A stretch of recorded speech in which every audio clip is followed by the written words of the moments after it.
Hey everybody, Tim Brahim, Performance Experts Coaching and Leadership 360 with another business and life tip for you. And today's business and life tip is square in the heart of mindset and belief systems. You know, our beliefs that we carry inside of us drive our behaviors. So what we think influences how we act.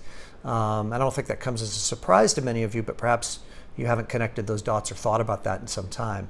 And our upper limit beliefs, as we call them, these kind of glass ceilings that we butt up against that prevent us from having what we want in our business and in our life, are really, really important beliefs to take a look at and to look at whether they're true and to work on reframing those beliefs to carry a new, healthier belief system.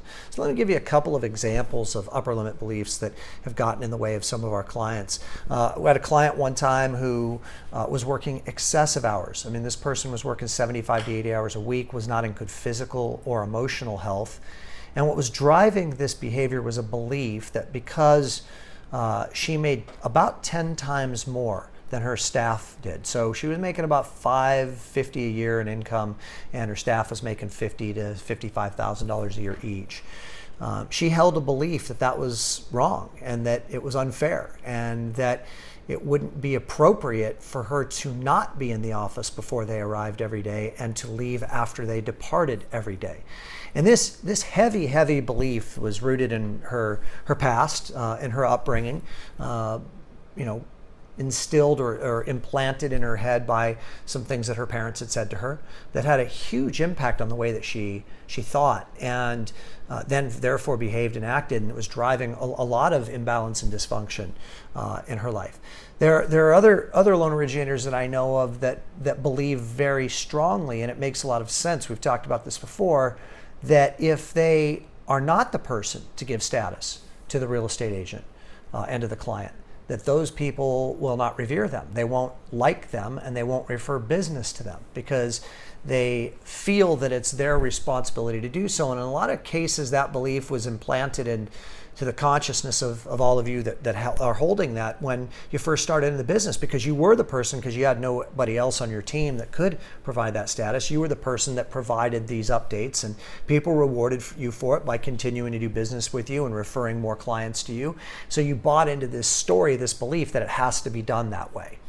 There are other people that I know of, as an example, that hold a belief that that if they're not at the closing table at the doc signing, that the realtor is going to be disappointed, or that the client's going to think that they didn't care.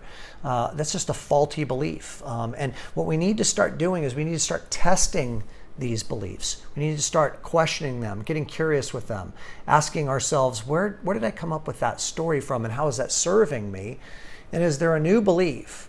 As an example, back to the first story, we were able to help this woman get really clear on the fact that the greatest gift that she could give to her team was to model balance and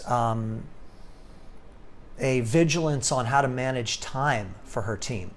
That in fact leadership is about just that, and by being in the office at 6 a.m. and leaving at 8:30 every night, she was actually modeling something that was pretty detrimental to her team. Her team was working excessive hours too, and as she sat down and talked with them about that and had a really authentic and honest conversation, first of all, her team was totally stoked that she wanted to start leaving earlier and coming in later, and they fully supported her on that and told her that they were completely thrilled because they wanted her to be healthier and happier.